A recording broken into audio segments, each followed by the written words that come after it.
యాకోబు శరీరానుసారిగానే బతికాడు. అయినా అతడు దేవుని మనిషి అని మనం మరచిపోకూడదు. మనం ఇతరులను బహు తేలికగా విమర్శిస్తాము. వీరు విశ్వాసులా? ఎబ్బే, ఏం పని చేశాడండి అంటూ చూపుడు వేలు చాచి వారిని వీరిని తెగడుతాం.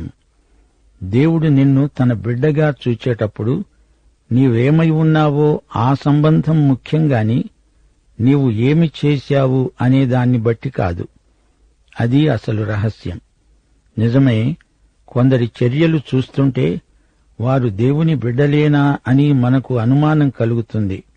కాని వారు నా బిడ్డలే అని దేవుడే అంటున్నప్పుడు సైతాను నోరు మూసుకోవలసిందే.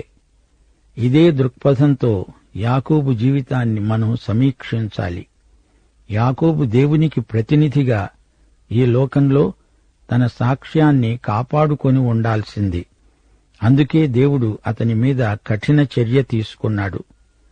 ఈ క్రమశిక్షణాత్మక చర్యలో అతడి తుంటి నరం తెగిపోయింది.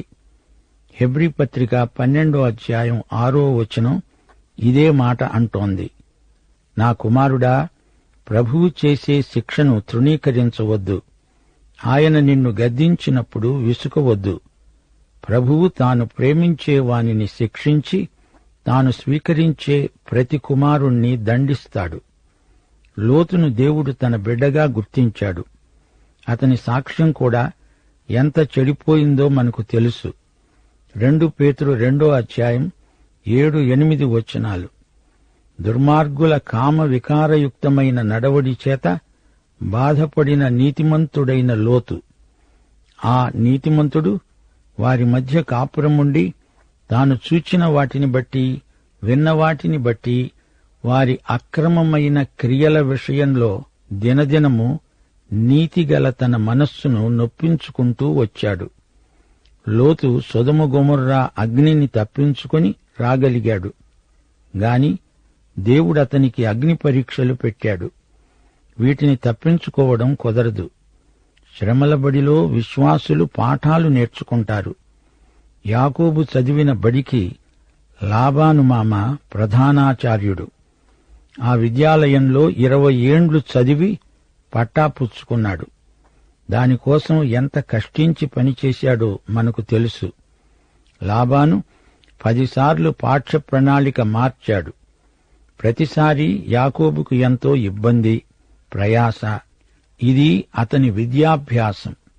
అభ్యాసము కూసు విద్య అన్నారు. యాకోబు దేవుని ప్రతినిధి. అతని ప్రవర్తనలో లోపాలకు గాను దేవుడు అతణ్ణి శిక్షించి క్రమశిక్షలో పెడతాడు.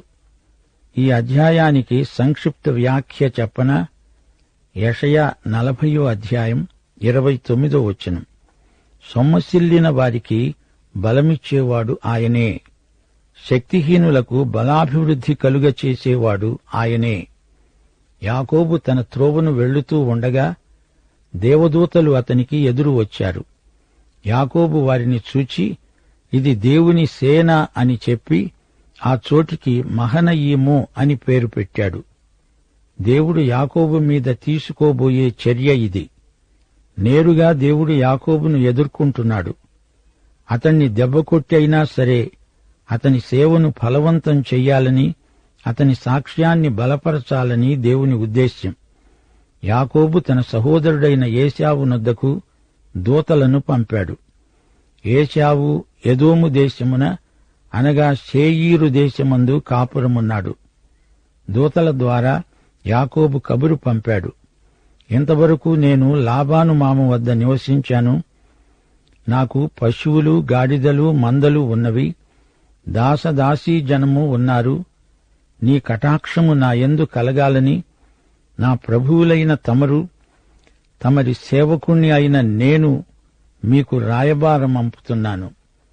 యాకోబు తెలివితేటలు అసాధారణమైనవి. లాబాను దగ్గర తల బొప్పి కట్టేటంత మొట్టికాయలు తిన్నా అతని యుక్తి ఇంకా పనిచేస్తూనే ఉంది. ఒకప్పుడు ఏశావుకు వ్యతిరేకంగా కుట్రపన్ని జ్యేష్ఠత్వం కాజేసి తండ్రి నుండి ఆశీర్వచనం దొంగిలించిన ఈ యాకోబు మాటలు మారుస్తున్నాడు. ఇంతలో ఆ దూతలు యాకోబు వద్దకు తిరిగి వచ్చారు. అన్నారు, మేము నీ సోదరుడైన ఏశావు దగ్గరికి వెళ్ళాము. అతడు 400 మందితో నీకు ఎదురు వస్తున్నాడు. ఈ వార్త విని యాకోబు అదిరిపడ్డాడు. ఏశావు ఉద్దేశ్యమేమిటో తెలియదు. ఒక్క మాట అనలేదు. సైన్యంతో వస్తున్నాడు. యాకోబు దూతలను అడిగి ఉంటాడు, ఏశావు ఎలా కనిపించాడు? కోపంగా ఉన్నాడా? కక్ష సాధింపు ఆలోచనలేమైనా వ్యక్తం చేశాడా? వారు అని ఉంటారు, అదేమీ లేదు, సంతోషంగా ఉన్నాడు. మీరు పంపిన సమాచారం విన్నాడు, వెంటనే బయలుదేరి వస్తున్నాడు. అయినా యాకోబుకు భయంగానే ఉంది. ఏశావు ఏం చేస్తాడో ఏమో. 400 మందితో వచ్చి తన మీద పడతాడు. ఏశావు సంతోషంగా ఉన్నాడంటే శత్రువు తన చేత చిక్కాడని సంతోషమేమో. యాకోబుకు గుండె దడ పట్టుకుంది. యాకోబు మిక్కిలి భయపడి, తొందరపడి తనతో ఉన్న జనులను, మందలను, పశువులను, ఒంటెలను 2 గుంపులుగా విభజించాడు. ఏశావు ఒక గుంపు మీదికి వచ్చి దాన్ని హతం చేస్తే మిగతా గుంపు తప్పించుకొని పోవచ్చు గదా అనుకున్నాడు. యాకోబు ఏశావు మూలంగా ఏదో కీడు కలుగుతుంది అని శంకించాడు. అందుచేత అందర్నీ అతడు హతమార్చకుండా ఇదో ఉపాయం, వీరిని 2గా గుంపులు చేశాడు. అతడు వచ్చి పడితే ఆ 2వ గుంపు తప్పించుకొని పోవచ్చు. 9, 10 వచనాల్లో యాకోబు దేవునికి ప్రార్థన చేస్తున్నాడు. నా తండ్రి అయిన అబ్రహాము దేవా, నా తండ్రి అయిన ఇస్సాకు దేవా, యెహోవా, నీవు నాకు మేలు చేస్తావని చెప్పావు. నా దేశానికి, నా బంధువుల యొద్దకు తిరిగి వెళ్లమన్నావు. యెహోవా, నీవు నీ సేవకునికి చేసిన సమస్తమైన ఉపకారమునకు, సమస్త సత్యమునకు అపాత్రుడను. ఎట్లనగా నా చేతి కర్రతో మాత్రమే ఈ యొర్దాను దాటాను. ఇప్పుడు నేను 2 గుంపులయ్యాను. నా సహోదరుడైన ఏశావు చేతి నుండి దయచేసి నన్ను తప్పించు. అతడు వచ్చి పిల్లలతో తల్లిని నన్ను చంపుతాడేమో అని అతనికి భయపడుతున్నాను. నాకు తోడై ఉంటానన్నావు. నిశ్చయముగా నాకు మేలు చేస్తూ విస్తారమవటం వల్ల లెక్కింపలేని సముద్రపు ఇసుక వలె నా సంతానమును విస్తరింపచేస్తానని సెలవిచ్చావే. చూడండి, ఇక్కడ యాకోబు తన పూర్వీకుల పేర్లు ఎత్తుతున్నాడు. ఇతనిలో గొప్ప మార్పు వచ్చినట్లు కనపడుతున్నది. దేవా, నీవు చేసిన మేళ్లకు, నీ ప్రేమకు, కనికరమునకు నేను తగను, అపాత్రుణ్ణి అంటున్నాడు. తన బలహీనతలు, అయోగ్యత ఒప్పుకుంటున్నాడు. తాను పాపిని అని అంగీకరిస్తున్నాడు. తనను గురించిన దేవుని అంచనాతో తను ఏకీభవిస్తున్నాడు. దేవా, నేను పాపిని. ఎప్పుడైతే ఈ వాస్తవాన్ని, అనగా తాను దేవుని కృపను కోరవలసిన వాడే కాని మంచివాడు కాడని గ్రహించాడో అప్పుడు దేవుడు అతనికి సుముఖుడయ్యాడు. యొర్దాను దాటినప్పుడు అతనికి ఏమీ లేదు. చేతికర్ర మాత్రమే అతని చేత ఉంది. రిక్తుడు. ఇప్పుడు విస్తారమైన ఆస్తిపాస్తులు, దాసదాసీజనం. దేవా, ఇందులో నా స్వాతిశయం ఏదీ లేదయ్యా. నేను వ్యర్థుణ్ణి, నన్ను కనికరించు, అపాయం నుంచి తప్పించు. నీ వాగ్దానం నమ్మదగింది. నన్ను గొప్ప వంశంగా వృద్ధి చేస్తానన్నావు కదా. దేవా, ఈ రాత్రి భయంతో అట్టిట్టయిపోతున్నాను. నాకు ఎటూ పాలుపోవటం లేదు. నన్ను ఉద్ధరించు, కాపాడు. ఏశావు నన్ను, నా కుటుంబాన్ని బతకనియ్యడు. కక్ష సాధించుకోవడానికే వస్తున్నాడు అంటూ ఏడుస్తూ ప్రార్థించాడు యాకోబు. దేవుడిచ్చిన వాగ్దానాలను దేవునికి జ్ఞాపకం చేస్తున్నాడు. హృదయ విదారకంగా విలపిస్తున్నాడు. అతని ఆత్మ సంఘర్షణలో ఉంది. అతడు అక్కడే ఆ రాత్రి గడిపి తాను సంపాదించిన దానిని తన అన్నయైన ఏశావు కోసం ఒక కానుకను, అనగా 200 మేకలను, 20 మేకపోతులను, 200 గొర్రెలను, 20 పొట్టేళ్లను, 30 పాడి ఒంటెలను, వాటి పిల్లలను, 40 ఆవులను, 10 ఆంబోతులను, 20 ఆడుగాడిదలను, 10 గాడిద పిల్లలను తీసుకొని మందమందను వేరువేరుగా తన దాసుల చేతికి అప్పగించి మీరు మందమందకు నడుమ ఎడముంచి నాకంటే ముందుగా సాగిపోండి అని దాసులకు చెప్పాడు. యాకోబు ఎంత దాత అయిపోయాడో! ఒత్తిడి కింద ఉన్నాడు. తన ఆస్తిపాస్తులను గురించి గొప్ప ధారాళమైన బుద్ధి అతనికి పుట్టుకొచ్చింది. అందులో మళ్లీ యుక్తి, మధ్యలో ఎడం, ప్రతిచోట ఏశావుకు కానుకలు, మళ్లీ కొంత దూరం రాగానే మరికొన్ని కానుకలు. ఈ విధంగా ఏశావు కోపం కానుకల వల్ల క్రమేణా చల్లారవచ్చు. మరి ఇంతకు ముందే ప్రార్థన చేశాడు గదా! దేవుని వాగ్దానాలను జ్ఞాపకం చేసుకున్నాడు. దేవుడు తనను కాపాడతాడు, తన వంశాన్ని వృద్ధి చేస్తాడు. మరి ఇప్పుడు ఎందుకింత భయం? ఏశావును ఉపశమింపచేయడానికి ఎందుకు ఈ తాపత్రయం? ప్రార్థనలో తాను చెప్పింది జరిగి తీరుతుంది అని యాకోబు నమ్ముతున్నాడా లేదా?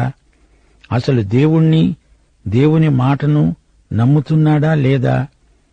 చాలామంది విశ్వాసులు ఇదే పని చేస్తారు. ప్రార్థనలో తమ భారాలన్నీ ప్రభు ఎదుట అలా పరుస్తారు. ప్రార్థన అయిపోగానే తిరిగి తమ భారాలను తామే వీపుపై మోసుకుంటూ తిరుగుతారు. మార్కు శుభవార్త 11వ అధ్యాయం 24వ వచనం ఏమంటోంది? ప్రార్థన చేసేటప్పుడు మీరు అడుగుతున్న వాటి నెల్లను పొంది ఉన్నామని నమ్మండి, అప్పుడు అవి మీకు కలుగును. అది అసలు ప్రార్థన రహస్యం. మందమందకు మధ్య ఎడముంచి నాకంటే ముందుగా సాగిపోండి అని చెప్పి మొదటి మందకు ముందున్న దాసునితో అన్నాడు, నా సోదరుడైన ఏశావు నీకు ఎదురుపడి, నీవు ఎవరివాడవు, ఎక్కడికి వెళ్లుతున్నావు, నీ ముందర ఉన్నవి ఎవరివి అని నిన్ను అడిగితే నీవు చెప్పాలి.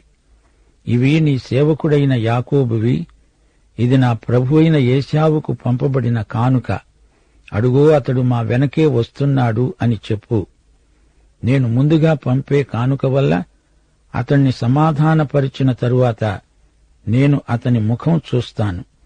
ఒకవేళ అతడు నన్ను క్షమిస్తాడు, కటాక్షిస్తాడు అనుకొని మీరు ఏశావును చూచినప్పుడు ఆ చొప్పున ఆయనతో చెప్పాలి, ఇదిగో నీ సేవకుడైన యాకోబు మా వెనక వస్తున్నాడని చెప్పండి అంటూ ఈ విధంగా రెండో వానికి మూడో వానికి మందల వెంబడి వెళ్లిన వారికందరికీ చెప్పాడు. యాకోబు తన శాయశక్తులా ప్రయత్నం చేస్తున్నాడు. ఎలాగైనా ఏశావును సమాధానపరచాలి, కానుకలిచ్చి అతణ్ణి మెత్తపరచాలి. ఆ రాత్రి యాకోబు లేచి తన 2 భార్యలను, తన 2 దాసీలను, తన 11 పిల్లలను తీసుకుని యబ్బోకు రేవు దాటిపోయాడు. యాకోబు వారిని తీసుకుని ఆ ఏరు దాటించి తనకు కలిగినదంతా పంపివేశాడు. యాకోబు ఒక్కడే మిగిలిపోయాడు. యాకోబు జీవితంలో ఆ రాత్రి అనుభవం మరపురానిది. యబ్బోకు రేవు దాటాడు. అది నిర్మానుష్య ప్రదేశం. యాకోబు, యబ్బోకు రేవు. యాకోబు మనసంతా వికలమైపోయింది. భయము, అనుమానము అతడి మనస్సులో దోబూచులాడుతున్నాయి. అలజడి రేగింది. ఏశావును తను మోసగించిన విధానం చాలా నీచమైనది. తను జ్యేష్ఠత్వం సంపాదించవలసిన పద్ధతి అదేనా? దేవుడు అలా చేయమని చెప్పలేదే. దేవుడు తన సమయంలో సరైన పద్ధతిలో అది తనకు ఇచ్చి ఉండేవాడే. తనకు అంత సహనము లేకపోయింది. యబ్బోకు రేవు దాటి యాకోబు అక్కడే ఒంటరిగా ఉండిపోయాడు. ఒకవేళ ఏశావు వచ్చి తనను చంపేస్తే పోని తన పరివారమునైనా వదిలిపెడతాడు. అది యాకోబు ఆలోచన. 24వ వచనం. ఒక నరుడు తెల్లవారే వరకు అతనితో పెనుగులాడాడు. తాను అతణ్ణి గెలవలేకపోతున్నాడు. చివరికి యాకోబును ఆ నరుడు తొడగూటి మీద కొట్టాడు. యాకోబు తొడ నరం తెగింది, తొడగూడు విరిగింది. ఇదొక కుస్తీ ప్రదర్శన. యాకోబు కుస్తీ పట్టాడా? అసలు యాకోబు ఎవరితోనూ పోరాడడానికి సిద్ధంగా లేడు. ఇంతవరకు లాబాను మామతో వ్యవహారం, ఇప్పుడు ఏశావుతో ముఖాముఖి. ఈ ఇద్దరితో పోరాడి తను గెలవగలడా? అసాధ్యం. ఎటూ అతనికి తోచటం లేదు. వెనక్కు చూస్తే నుయ్యి, ముందుకు చూస్తే గొయ్యి. ఇప్పుడు మరో వ్యక్తితో పోరాటమా, ద్వంద్వయుద్ధమా? దానికి యాకోబు సిద్ధంగా లేడు. యాకోబు అంతకు ముందెప్పుడైనా కుస్తీ ప్రదర్శనలిచ్చాడా? అతడేమన్నా కుస్తీ వస్తాదా? కాదు. ఆ రాత్రి అసలే మనసు బాగుండక ఒక్కడే ఏకాంతంగా మిగిలిపోయాడు యాకోబు. అతని మనసు పరిపరి విధాల కలత చెంది ఉంది. అయితే ఆ రాత్రి ఎటూగాని వేళలో యాకోబుతో పోరాడిన ఈ వ్యక్తి ఎవరు? సోదరీ సోదరులారా, యేసుక్రీస్తు అవతరించకముందు అడపాదడపా నరుడుగా ఈ లోకానికి వస్తూ పోతూ ఉండేవాడు. ఈయన యేసుక్రీస్తే, మరెవరో కాదు. హోషేయ 12వ అధ్యాయం 1-5 వరకు వినండి. ఎఫ్రాయిము గాలిని మేస్తున్నాడు, తూర్పు గాలిని వెంటాడుతున్నాడు. మానక దినమెల్లా అబద్ధమాడుతూ బలాత్కారం చేస్తున్నాడు. జనులు అష్షూరీయులతో సంధి చేస్తారు, ఈజిప్టుకు తైలం పంపిస్తారు. యూదావారి మీద యెహోవాకు వ్యాజ్యం పుట్టింది. యాకోబు సంతతి వారి ప్రవర్తనను బట్టి వారిని శిక్షిస్తాడు. వారి క్రియలను బట్టి వారికి ప్రతీకారం చేస్తాడు. తల్లి గర్భమందు యాకోబు తన సహోదరుని మడిమనే పట్టుకున్నాడు. మగసిరి కలవాడై అతడు దేవునితో పోరాడాడు. అతడు దూతతో పోరాడి జయమందాడు. అతడు కన్నీరు విడిచి అతణ్ణి బతిమలాడాడు. బేతేలులో ఆయన అతనికి ప్రత్యక్షమయ్యాడు. అక్కడ ఆయన మనతో మాట్లాడాడు. యెహోవా అని, సైన్యములకు అధిపతి అయిన యెహోవా అని ఆయనకు జ్ఞాపకార్థ నామము. ఆ రాత్రంతా యాకోబుతో పెనగులాడింది ప్రభువైన యేసుక్రీస్తే. ఆయన అన్నాడు, తెల్లవారుతున్నది, నన్ను పోనియ్యి. యాకోబు అన్నాడు, నీవు నన్ను ఆశీర్వదిస్తేనే కాని నిన్ను పోనీయను. నీ పేరేమిటి అని అడిగాడాయన. అతడు యాకోబు అని చెప్పాడు. యాకోబు కుస్తీ పట్టు పట్టటం లేదు. ఆయనను గట్టిగా పట్టుకొని విడవటం లేదు. దేవునితో పోరాడటమా? అది అసాధ్యం. దానివల్ల తనకే గాయాలవుతాయి. ములుకోలకు ఎదురు తన్నితే ఎద్దుకే గాయమవుతుంది. ఈ సంగతి వృద్ధుడైన యాకోబు మహాశయునికి బాగా తెలుసు. దేవునికి లోబడాలి, ఆయనను గట్టిగా పట్టుకోవాలి, పట్టు విడువకూడదు. యాకోబుకు యుక్తిలో భక్తి, భక్తిలో యుక్తి. అతనిది విలక్షణమైన వ్యక్తిత్వం. తన పూర్వీకుడైన అబ్రాహాము ఏం చేశాడు? అతడు దేవుణ్ణి నమ్మాడు. అదే అతనికి నీతిగా పరిగణించబడింది. అబ్రాహాము దేవుణ్ణి గట్టిగా పట్టుకున్నాడు, పట్టు విడువలేదు. ఆయన అన్నాడు, నీవు మనుష్యులతో దేవునితో పోరాడి గెలిచావు. ఇక మీదట నీ పేరు ఇశ్రాయేలే గాని యాకోబు అనబడదు. ఇంకా అతడు దురాక్రమణదారు కాడు, వంచకుడు కాడు. అతడిప్పుడు ఇశ్రాయేలు, రాకుమారుడు. అటు దేవుని పట్ల, ఇటు మనుషుల పట్ల అధికారము, శక్తి గలవాడు. ఇశ్రాయేలు. పాతది గతించింది, ఇప్పుడతనికి కొత్త స్వభావం ఇవ్వబడింది. యాకోబు ఇప్పుడు మాట్లాడుతున్నది ఎవరితో?